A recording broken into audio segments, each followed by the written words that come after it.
முன்னேற்ற கழகத்தில் பிரச்சார பீரங்கியா இருந்தார் வைகோ. ஆனா வாரிசு அரசியல் என்கிறதை எதிர்த்து வைகோபால்சாமி மதிமுகங்கிற கட்சியை திமுக பிரித்து கொண்டு வர்றார்.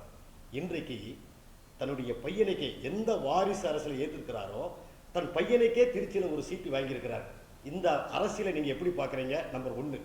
இரண்டாவது கேள்வி, துரை வையாபுரி செயற்குழு கூட்டத்தில் ஒரு அமைச்சர் தன்னை அசிங்கப்படுத்தி பேசிவிட்டார் என்பதற்காக கண்ணீர் மல்க சில விஷயங்களை சொல்லியிருக்கிறார். இந்த அரசியலையும் நீங்கள் எப்படி பார்க்குறீங்க? வைகோ அப்படிங்கிற அந்த ஒரு பெயரை நீங்கள் சொன்னீங்கன்னா தமிழ்நாட்டு அரசியல் மட்டுமல்ல, இந்திய அரசியலில் ஒரு மிகப்பெரிய ஒரு மரியாதை இருக்குது.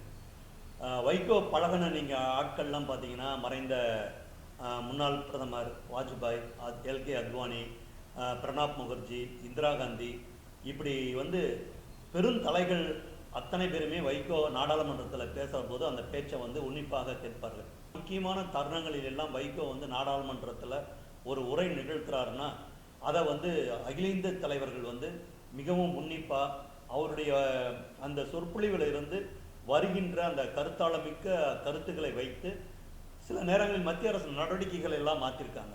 நீண்ட நெடிய பயணத்தை செஞ்சார்.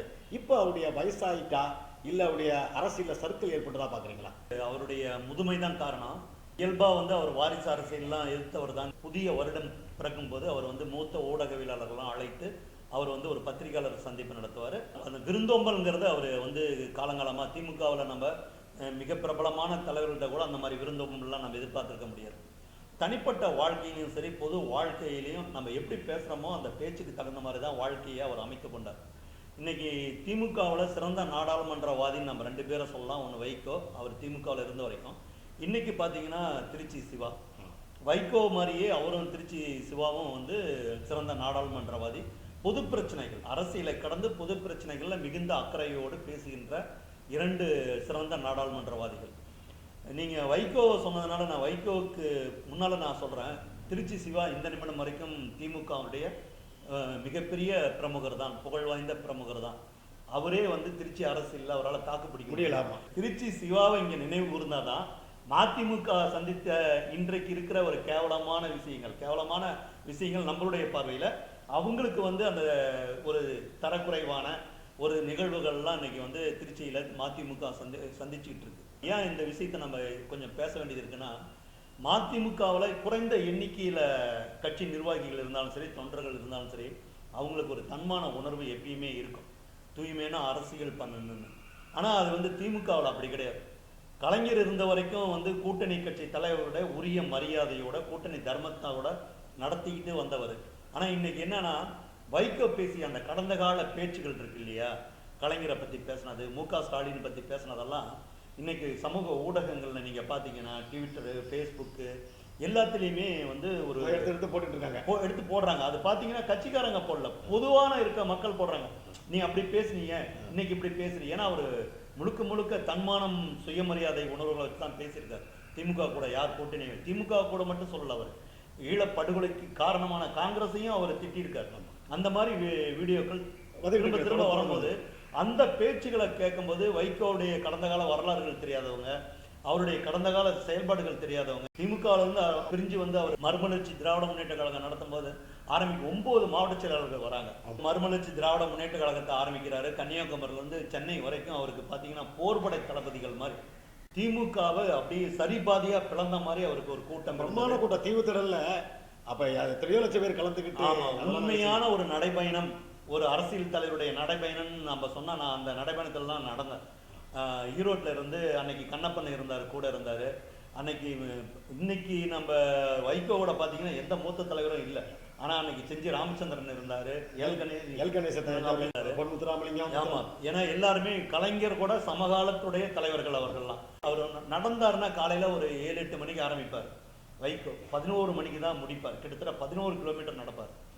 அந்த நடந்த அந்த மதியம் வேலையில் உணவு கொடுக்கும்போது கபிலர் மலை மூர்த்தின்னு ஒருத்தர் இருந்தார். ஏன்னா நான் அந்த ஊர்வலத்தில் கடந்துட்டேன். பள்ளிப்பாளையத்துலேருந்து திருச்செங்கோடுக்கு 11 கிலோமீட்டர் செய்தியாளராக கலந்துட்டேன், தராசு செய்தியாளராக கலந்துட்டேன், நடந்து பார்ப்போமேன்னு. அந்த காலையில் 7 மணிக்கு தொடங்குறது 11 மணிக்கு முடிக்கிறாரு, 11 கிலோமீட்டர். 11 மணிக்கு நடந்து அவர் காலையில் உணவு எடுத்துக்க மாட்டார்.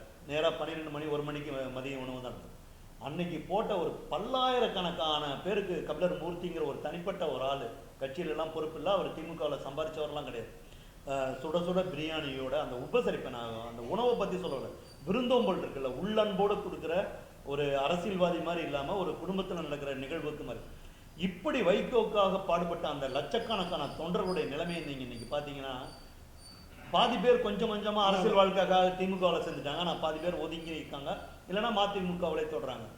வைகோ அவருடைய உடல்நிலை கடுமையாக பாதிக்கப்பட்டிருக்குங்கிறது அவருடைய நடை உடை பாவனை, பார்லிமெண்ட்டில் அவர் பேசுகிறதெல்லாம் பார்த்தீங்கன்னா நமக்கே தெரியுது. அந்த பழைய உற்சாகம் இல்லை, பழைய அந்த சிம்ம குரல் இல்லை, ஆனால் அந்த தாக்கம் இருக்குது அவர்கிட்ட. இப்போ என்னாச்சுன்னா, திமுக செயல் வீரர்கள் கூட்டத்தில், கூட்டணி கட்சியுடைய செயல் கூட்டத்தில் அதையே சொல்கிறார் அவர். அதாவது அப்பாவுக்கு உடம்பு சரியில்லை, அதனால் நான் வந்து கட்சிக்கு வந்தேன். துரை வையாபுரி வைகோவுடைய இடத்துக்கு வந்தது யாரும் தவறுன்னு சொல்லலை. வாரிசு அரசியல்னா கூட வேற வழி இல்லை. வைகோ அப்படிங்கிற ஒரு பெரிய ஆளுமை அந்த இடத்த வெற்றி இடத்த நம்ம வந்து ஓரளவுக்காவது வந்து நம்ம அதை நிரப்பணும்னா யாராவது அவருடைய குடும்பத்திலேருந்து வரணும். துரை வையாபுரி வந்திருக்காரு, அது யாரும் தவறுன்னு சொல்லலை. ஆனால் என்ன ஒரு பிரச்சனைனா, துரை வையாபுரி உள்ள வரும்போதே அவர் 3 வருஷம் தான் வருது, வராரு. வந்த உடனே அப்பயே வந்து நிறைய மூத்த தலைவர்கள், இன்னைக்கு மல்லை சத்யா மாதிரி ஒரு 2ஆம் கட்ட தலைவர்கள் வந்து துரை வையாபுரியை ஏற்றுக்கிறாங்க. ஏன்னா வைகோ வந்து மதிமுகவை ஆரம்பிக்கும் போது அவரோட பயணிச்சவங்கள குறைந்த எண்ணிக்கையில் தான் இருக்காரு. ஈரோடு கணேசமூர்த்தி மாதிரி ஒரு சிலர் தான் இருக்காங்க, அவங்க ஏற்றுக்கல. துரை வையாபுரியை அவங்க உள்ள கொண்டு வரும்போதே அடுத்த பொதுச் செயலாளர், மதிமுகவுடைய பொதுச் செயலாளரை அங்கீகரிக்கிறதுக்காக தான் கொண்டு வருவாங்கிறது எல்லாருக்குமே புரியுது. ஊடகங்களும் அதை பற்றி சொல்ல வரைக்கிறாங்க. இந்த விமர்சனங்களை எல்லாமே பொது தளத்தில் இருக்கிறவங்க ஏற்றுக்கிறாங்க. ஏன்னா பாவம் தூய்மையானவர், ஒரு நேர்மையா மத்திய அமைச்சர் பதவி அவர் தேடி வந்த போது கூட அவர் ஏற்றுக்கல. செஞ்சி ராமச்சந்திரனுக்கு கொடுத்தாரு, தஞ்சாவூர் கணேசனுக்கு கொடுத்தாரு, அப்போ கூட இவர் பதவி ஆசைப்படல. இன்னைக்கு பார்த்தீங்கன்னா ஒரு ஒன்றிய செயலாளர், எந்த கட்சியாக இருந்தாலுமே அவன் வந்து பல கோடி ரூபாய் சம்பாதிச்சிட்டான், நேற்று ஒரு கார் வச்சிருந்தான், இன்னைக்கு ஒரு கார் வச்சிருந்தான் அப்படின்னு நம்ம குற்றச்சாட்டுகள் நம்ம பார்க்குறோம். ஆனால் வைகோ அவருடைய தன்னுடைய அந்த அரசியல் வாழ்க்கையில் கலைஞர் வந்து அவரை எந்த அளவுக்கு அவர் தளபதியாக போற்றினாருங்கிறதெல்லாம் அவருடைய கடந்த கால ஆட்களுக்கு எந்த இதுவும். ஆமாம். ரெண்டாவது கலைஞர் அவர் இவ்வளவு திமுக மீதும் தனிப்பட்ட முறையில் வந்து கலைஞர் மீதும் கலைஞர் குடும்பத்து மீதும் வைகோ குற்றச்சாட்டுகள் வைத்ததையெல்லாம் ஏற்றத்துக்கு பின்னால் தான் அவரை வந்து அரவணைச்சிக்கிட்டார் கலைஞர், வந்து வைகோவை அரவணைச்சார். ஆனால் அந்த பக்குவம் வந்து இன்னைக்கு வந்து திமுகவில் 2ஆம் கட்ட தலைவர்கிட்ட யாருமே கிடையாது. ஏன்னா இவங்க மதிமுக கூட்டணியில வேண்டான்னு சொல்றவங்க தான் இன்னைக்கு ஸ்டாலினோட இருக்கிற அத்தனை பேருமே இருக்கிறாங்க. யாரு? KN நேரு, ஐ பெரியசாமி, துரைமுருகன், DR பாலு, ராஜா, யாரெல்லாம் அண்ணா அறிவாலயத்தில் முதல்வர் MK ஸ்டாலின் இருந்தாருன்னா அவர் கூட இருக்கிற தலைவர்கள், நீங்க 2ஆம் கட்ட தலைவர்கள் நீங்க யாரெல்லாம் அடையாளப்படுத்திக் கொள்ள முடியுமோ அவங்க அத்தனை பேரும் வேணா வைகோ திமுக கூட்டணிக்கு அவங்க வெற்றி வாய்ப்பு, அவருடைய மதிமுக வாக்கு வங்கிகள் வந்து பெருசா உதவாது அப்படின்னு அவங்க சொல்றாங்க. கூட்டணி பேச்சுவார்த்தை நடக்கும் போதெல்லாம் அவமானப்படுத்துறாங்க வைகோவை. இப்படி இதெல்லாம் காலங்காலமா நடந்துகிட்டே இருக்கு. இதையெல்லாம் தாண்டி வைகோ ஏன் திமுக கூட்டணியில வந்து இணைஞ்சு இருக்காருன்னா அவருக்கு ஒரே ஒரு எய்ம் தான், மத்தியில் இருக்கிற பாஜக அரசை எதிர்க்கணும். இன்னைக்கு அதை வந்து வெளிப்படையா ஒரு போர் குணத்தோட எதிர்க்கிறது அப்படின்னு பார்த்தீங்கன்னா அது திமுக. அது தலைவரில் இருந்து தொடங்கி அடிமட்ட தொண்டர் வரைக்கும் அந்த பாஜக எதிர்ப்பு இருக்கு. ஸோ அதனால வைகோ அடுத்த நிலை எடுக்கவே முடியல. அப்போ அதனால அவர் என்ன பண்றாரு, திமுக கூட்டணியை ஆதரிக்கிறார். திமுக கூட்டணியில போன 2019 அவங்களுக்கு 2 தொகுதிகள், ஒன்று வந்து நேரடியாக போட்டியிட்டு அவங்க நாடாளுமன்றத்துக்கு போறது, இன்னொன்று வந்து மாநிலங்களவை, அது வைகோக்காக கொடுக்கப்பட்டது தான். இந்த தடவை அது வந்து அதை உறுதிப்படுத்தவே இல்லை. அவங்க திருச்சியில வந்து என்ன ஒரு திமுகவை பொறுத்த வரைக்கும் முதல்வர் MK ஸ்டாலின் சொன்னாலுமே திருச்சியினுடைய அசைக்க முடியாத சக்தியா இருக்கிற நேரு தான், KN நேரு தான். KN நேரு வச்சதுதான் சட்டம். KN நேருட்டு நீங்க போய் நான் இன்னொரு கட்சியினுடைய தலைவர், இன்னொரு கட்சியினுடைய தலைவருடைய புதல்வன் சொல்றாங்களா, ஐயா நீங்க என்ன சொல்றீங்களோ அதை கேட்கிறேன் அப்படிங்கிற ஒரு அடிமை குணத்தோட நீங்க போய் நின்னீங்கன்னா தான் மரியாதை இருக்கும். அப்பதான் அவர் வந்து உங்களை வந்து வெற்றி பெறுவதற்கான களப்பணி ஆற்றுவார். திருச்சியில வந்து KN நேரு களப்பணி ஆற்றலன்னா அங்க இருக்க நீங்க ஒன்றிய செயலாளரை கூட நீங்க வந்து உங்களுக்கு சார்பாக கட்சி பணியாற்றலாம் நீங்க கூப்பிட முடியாது. முதல்வர் சொல்லிட்டாரு, திமுக தலைவர் ஸ்டாலின் சொல்லிட்டாருன்னா கூட திருச்சியில் இருக்க நிர்வாகிகள்லாம் கேட்க மாட்டாங்க. அவங்களுக்கு அமைச்சர் KN நேரு என்ன சொல்றாரு அப்படிங்கிறது தான். இப்ப வந்து துரை வையாபுரியை பொறுத்த வரைக்கும் என்னுடைய தனிப்பட்ட பார்வையில் என்ன சொல்றேன்னா, வந்தது சரி, கட்சி பதவி தலைமை பதவியை நோக்கி பயணிக்கிறது சரி, ஆனா இந்த தேர்தலை அவர் தவிர்த்திருக்கணுங்கிறது தான் என்னுடைய தனிப்பட்ட முறையில கருத்து. எடுத்த உடனே நீங்க MP போக முடியாது. MP தேர்தல் என்ன பிரச்சனைனா 6 சட்டமன்றம் அடங்கியது தான் MP தேர்தல். 6 சட்டமன்ற உறுப்பினர்கள்ல அல்லது அந்த பகுதியில் இருக்கிற திமுக நிர்வாகிகள் உங்களுக்கு ஆதரவா வாக்கு சேகரிக்கணும். கண்டிப்பா செய்ய மாட்டாங்க. என்ன காரணம்னா, நீங்க மு.க. ஸ்டாலினுடைய தனிப்பட்ட முறையில் நீங்க அவங்க அப்பா தாக்கியிருக்கார், வைகோ தாக்கியிருக்கார். மு.க. ஸ்டாலினை தரக்குறைவா இன்னைக்கு மு.க. ஸ்டாலின்கிட்ட நல்ல பேர் வாங்குங்கிற நிர்வாகிகள் தான் அடுத்தடுத்து பதவிகள் கிடைக்கும். ஏன்னா நீங்க மு.க. ஸ்டாலின், அதுக்கடுத்து உதயநிதி ஸ்டாலின் தான் ஒவ்வொரு மாவட்டத்திலும் ஒவ்வொரு திமுக காரருடைய நிர்வாகிகளுடைய செயல்பாடுகளை அவங்க தான் மதிப்பீடு செய்கிறாங்க. அப்போ இருக்கிற நிர்வாகிகள் என்ன நினைப்பாங்க, ஸ்டாலினுடைய பாராட்ட பெறணும், உதயநிதி கிட்ட நம்மளை பற்றி நல்ல பேர் கிடைக்கணும்னா அவங்க என்ன பண்ணுவாங்க, அவர்களுடைய 2 பேருடைய விருப்பத்துக்கு தகுந்த மாதிரி தான் வேலை பார்ப்பாங்க. வைகோவுக்கும் வைகோ பையனுக்கும் வேலை பார்த்து அவங்களுக்கு என்ன புண்ணியம், பதவியில் எந்த வித உயர்வும் கிடைக்க போகிறதில்ல. அப்போ அவங்களுடைய சுயநலத்துக்கு தகுந்த மாதிரி தான் பார்ப்பாங்க. இரண்டாவது, வைகோ பேசுகிற அளவுக்கு இன்னைக்கு இல்லை. துரை வையாபுரிக்கு அந்த பேச்சாற்றலாம் கிடையாது. அவருடைய மகன் அப்படிங்கிற ஒரு அடையாளத்தை மதிமுக வேணா புரிஞ்சுக்குவாங்க, மதிமுக நிர்வாகிகள் மதிப்பு கொடுப்பாங்க, மதிமுக தொண்டர்கள் தங்களுடைய தலைவருடைய புதல்வர் அப்படின்னு ஏற்றுக்குவாங்க. ஆனால் திமுக காரங்க ஏற்றுக்க மாட்டாங்க. திமுக அதை விட திருச்சியில் வேட்பாளர் அறிமுக கூட்டம் நடந்ததில் இன்னொரு ஒரு முக்கியமான விஷயம் ஒன்று இருக்குது. KN நேருடைய மகன் அருண் நேரு பெரம்பலூர் வேட்பாளராக நிற்கிறார். இப்படி ஒவ்வொரு வேட்பாளராக அறிமுகப்படுத்தும் போது ஒவ்வொரு வேட்பாளரும் 2 வரிகள் பேசிட்டு போகிறாங்க. இவர் கூட்டணி கட்சி தலைவருங்கிறதுனால, தலைவருடைய மகன்கிறதுனால இவரை பேச அழைக்கிறாங்க.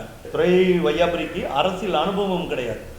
அந்த கூட்டம்ங்கிறது நீங்கள் தெரியும், மு.க. ஸ்டாலின் பேசுகிற பேச்சை கேட்கறதுக்கு தான் அங்கே இருக்க லட்ச தொண்டர்கள் காத்திருக்காங்க. இவர் என்ன சொல்றாருன்னா, நான் இதான் முதல் முறையாக மு.க. ஸ்டாலின் அமர்ந்திருக்கிற மேடையில் நான் பேசுகிறேன், என்னுடைய பேச்சை கேட்டு அவர் பாராட்டணும். மு.க. ஸ்டாலின் வெளிப்படையாக பாராட்டி பேசுனதெல்லாம் மிக மிக குறைவு. ஒட்டுமொத்தமாக KN நேருக்கு மட்டும்தான் பாராட்டு கிடைக்கும். இது அந்த புரிதல் இவருக்கு இல்லை.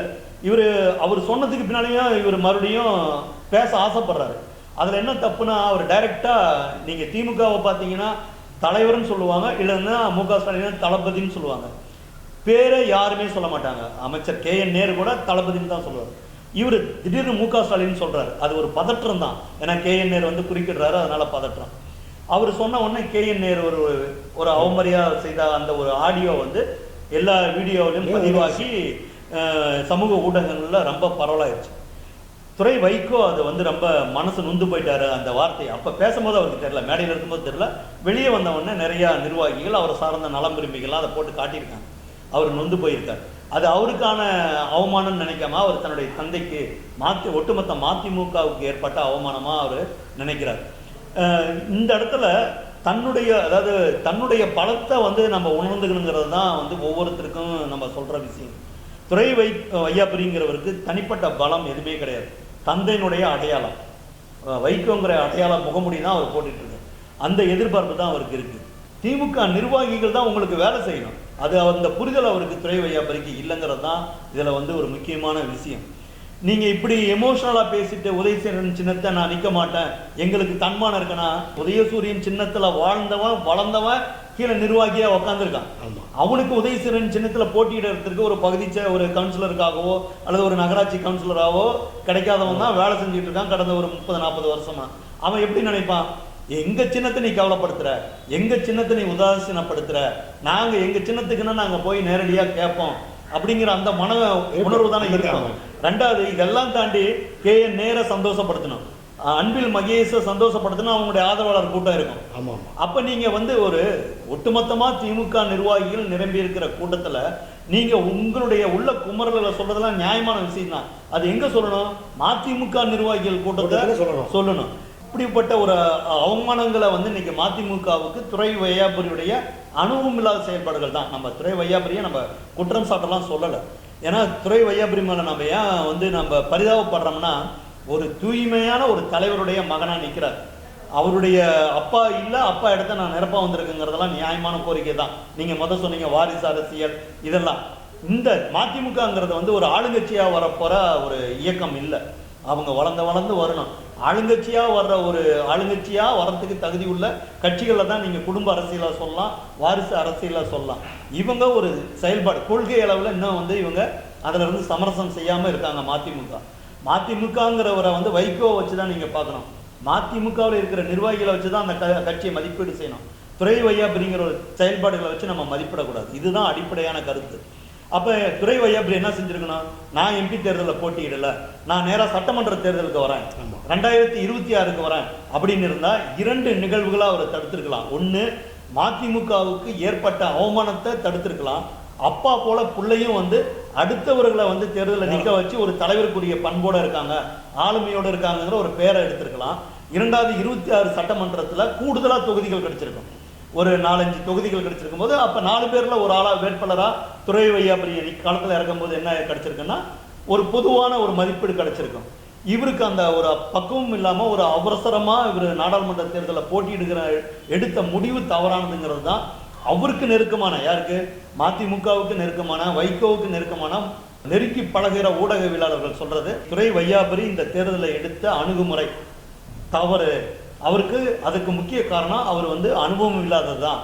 திருச்சியில வந்து நீங்க திமுக பிரமுகர்களை நீங்கள் பகைத்து கொண்டு புதிய சின்னத்தை கொண்டு களத்தில் சேர்த்துவதும், திருச்சியினுடைய அசைக்க முடியாத திமுகவின் சக்தி KN நேரு தேர்தலுங்கிறது வியூகம் வகுக்கிறது தான். எங்க பலவீனமா இருக்கு, எங்க பலமா இருக்குன்னு. அப்ப அவர் அந்த பலவீனத்தெல்லாம் அழுத்திட்டு நம்முடைய பலத்தை கொண்டு வரணும்னு அவர் திருச்சி அமைச்சர் KN நேரு முயற்சி செய்யறாரு. அதுக்கு அவருடைய குணத்துக்கு இவர் ஒத்து போகலங்கிறது தான் ஒரு முக்கியமான ஒரு குற்றச்சாட்டா இருக்கு. துரை வையாபுரி கற்றுக்கொள்ள வேண்டிய முக்கியமான பாடம்னு என்னன்னு சொன்னா, அரசியல் பாடம்னா, அவரு களத்தை புரிந்து கொண்டு வளர வரைக்கும் தன்னுடைய தலைமையை, தன்னுடைய ஆளுமை திறனை நிரூபிக்கிற வரைக்கும் அவருக்கு திமுக கூட்டணியில் பயணிக்கிறது, திமுகவுடைய 2ஆம் கட்ட தலைவருடைய அறிவுரைகளை கேட்டு நடந்து கொள்வதுதான் அவருக்கு சிறந்த ஒரு அரசியல் வாழ்க்கையை அமைத்து கொடுக்கும்.